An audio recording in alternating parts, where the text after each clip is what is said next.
अब यहां पर यह सवाल पूछना वाजिब हो गया है कि राहुल गांधी के सलाहकार कौन हैं जो इनको कलाकार बनाने में लगे हुए हैं। यह सवाल मैं आपसे क्यों पूछ रहा हूं आपको समझ में आ जाएगा, लेकिन फिलहाल इस ट्वीट को देखिए। शकील अख्तर जो कि एक जर्नलिस्ट हैं और इनका रुझान कांग्रेस की तरफ थोड़ा सा ज्यादा रहता है, लेकिन फिर भी इनके इन ट्वीट को जरूर देखिए। वो कहते हैं कि इनको सबसे ज्यादा हंसी तब आती है जब कांग्रेसी सुधीर चौधरी जो कि एंकर हैं उसके ब्लैक एंड व्हाइट शो के, उनसे सवाल पूछते हैं। कभी जिंदल से आपने सवाल पूछा है कि आप एग्रीमेंट करने क्यों चले गए?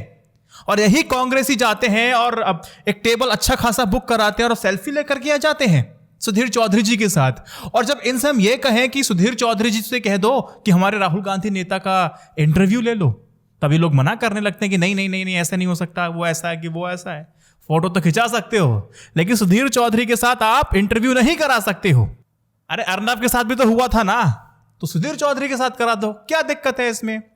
इस ट्वीट को देखने के बाद वो तंज मुझे महसूस हुआ, वो सलाहकार मुझे महसूस हुए कि वो सलाहकार कौन है जो राहुल गांधी को एकदम से कलाकार बना रहे हैं। देखो अर्नब गोस्वामी के साथ इंटरव्यू राहुल गांधी का होना इतिहास की सबसे बड़ी गलती थी।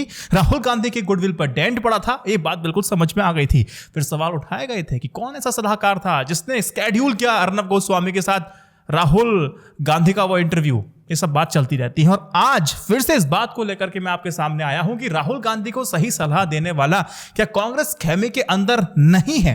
और आने वाले वक्त में सुधीर चौधरी के साथ अगर राहुल गांधी का इंटरव्यू भी हो जाए तो बहुत बड़ी बात नहीं होगी अगर यही सब कुछ चलता रहा तो। देखो अब मैं आपको बताता हूं ऐसी बात मैं क्यों कर रहा हूं, और साथ ही मैं ममता बनर्जी की बात करूंगा कि देखो सही सलाह जब सही समय पे मिल जाती है तो आपकी बात बिगड़ते बिगड़ते भी बन जाती है। समझाता हूं कैसे। अभी मैंने राहुल गांधी पर एक वीडियो बनाया था डिस्क्वालिफिकेशन के ऊपर। राहुल गांधी ने बोला कि नीरव मोदी, ललित मोदी सब लूट करके चला गया, फिर नरेंद्र मोदी का भी नाम उन्होंने ले लिया, फिर कोर्ट जाते हैं। फिर बीजेपी कहती है कि नहीं देखिए इन्होंने पूरे मोदी समाज का अपमान किया है, इनसे कहो कि माफी मांगे। तो राहुल गांधी ने साफ तौर पर बोला कि मैं माफी नहीं मांगने वाला हूं। आपको पता होना चाहिए कि जो मोदी समाज है वो ओबीसी में आता है और ओबीसी समाज का अपमान राहुल गांधी ने किया है, इस नैरेटिव को बनाया गया। राहुल गांधी ने बोला माफी नहीं मांगूंगा और ट्वीट करके कहते हैं मैं राहुल गांधी हूं, मैं गांधी हूं, कोई वीर सावरकर नहीं जो माफी मांग लूंगा।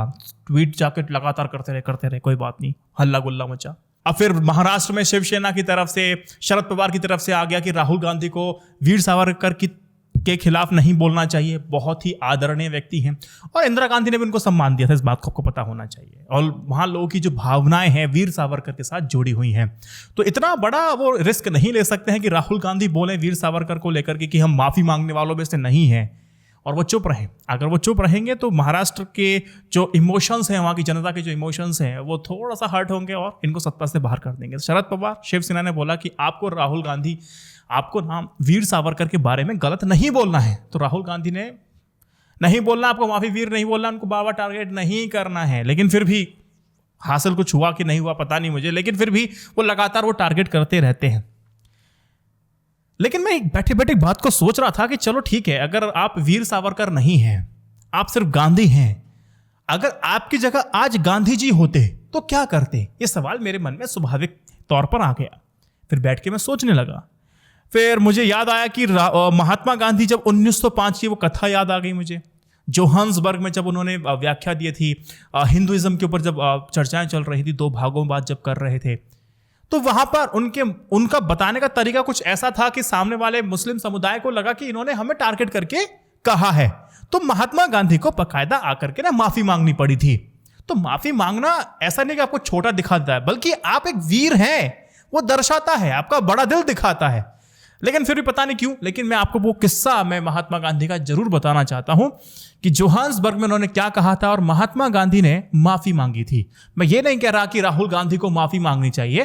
देखो माफी मांगना एक अलग विषय हो सकता है, लेकिन माफी, मैं गांधी हूं माफी नहीं मांगूंगा, इस बात को मैं बड़ी करना चाहता हूं। क्योंकि एक तरीका समझना पड़ेगा कि ऐसा ना हो कि राहुल गांधी बार बार ऐसे बयान देते रहे और कांग्रेस का नुकसान होता रहे। पब्लिक इमोशन आपको समझने पड़ेंगे। महात्मा गांधी की जब आप जीवनी पढ़ेंगे तो एक लेखक हैं धनंजय कीर, इनकी ना जीवनी पढ़ना जो इन्होंने लिखी है महात्मा गांधी की, पढ़ना जरूर।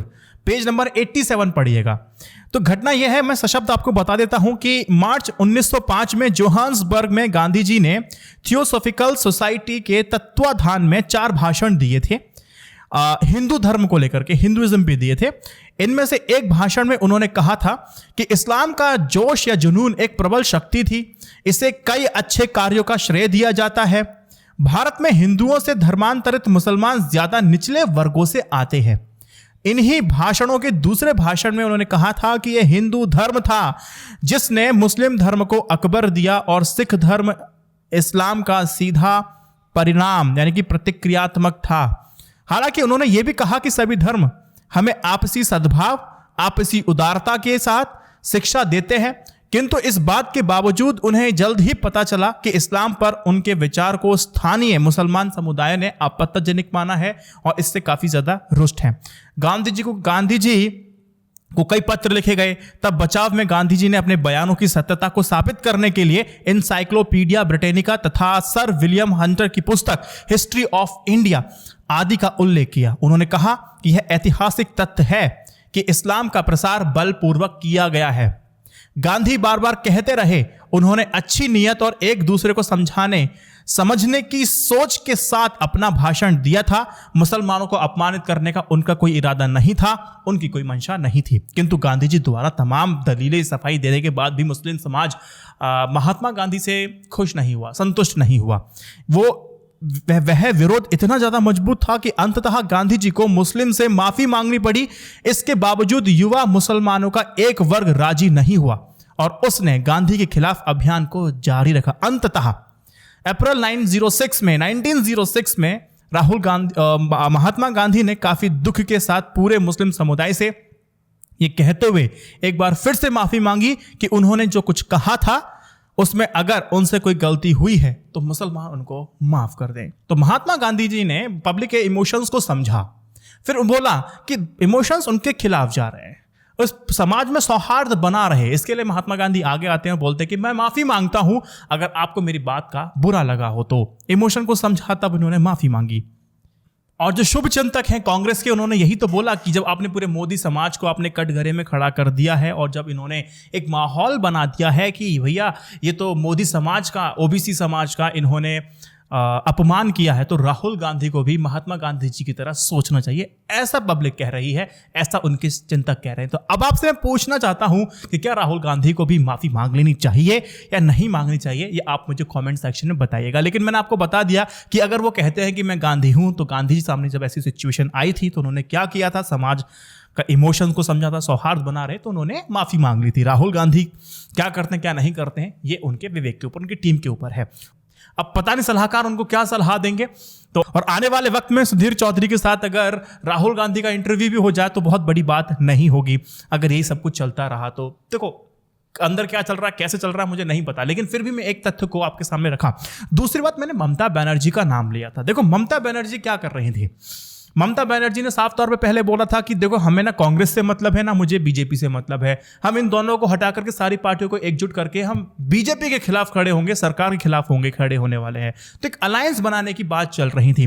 वो बीजेडी की जो नेता हैं उनसे मिल रही थी, अखिलेश यादव से मिल रही थी, अरविंद केजरीवाल से उनको 29-30 तारीख में जाकर के मिलना था और 29-30 तारीख को वहां पर दिल्ली में जाकर के प्रदर्शन भी करना था भारतीय जनता पार्टी के खिलाफ।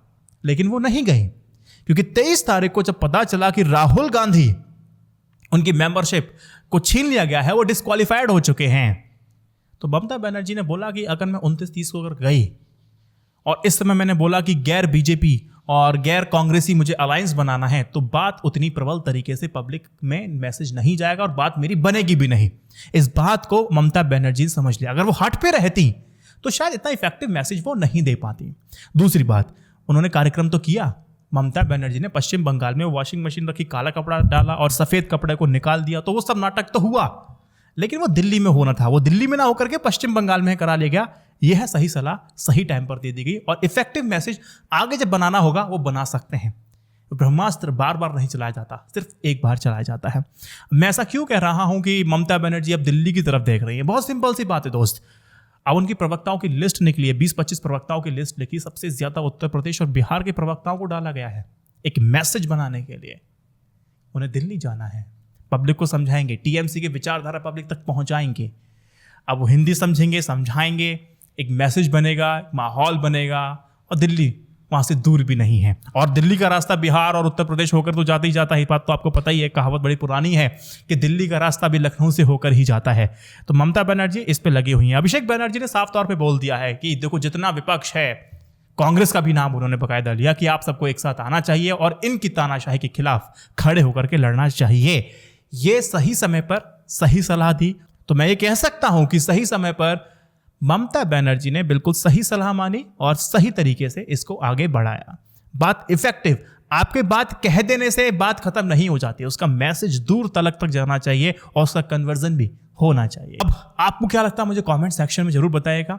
अभी मैं इस पे बात नहीं कर रहा हूं कि अलायंस में कौन फेस होने वाला है, क्योंकि बहुत वक्त है, लास्ट के 2-4 महीने में ही चीजें स्थिति क्लियर हो पाती हैं। और चलते चलते एक सवाल मैं आपसे पूछ लूं कि क्या ऐसा हो सकता है कि कांग्रेस का अगर यही हाल रहा तो क्या राहुल गांधी का इंटरव्यू करते हुए सुधीर चौधरी नजर आएंगे? कमेंट सेक्शन में मुझे जरूर बताइएगा कि असंभव तो कुछ भी नहीं है। इस वीडियो को 3 व्हाट्सएप ग्रुप में शेयर कीजिएगा। जय Hind, Vande Mataram, stay updated, stay educated, सत्यमेव जयते। नमस्कार और देखते रहिए वैभव शर्मा को।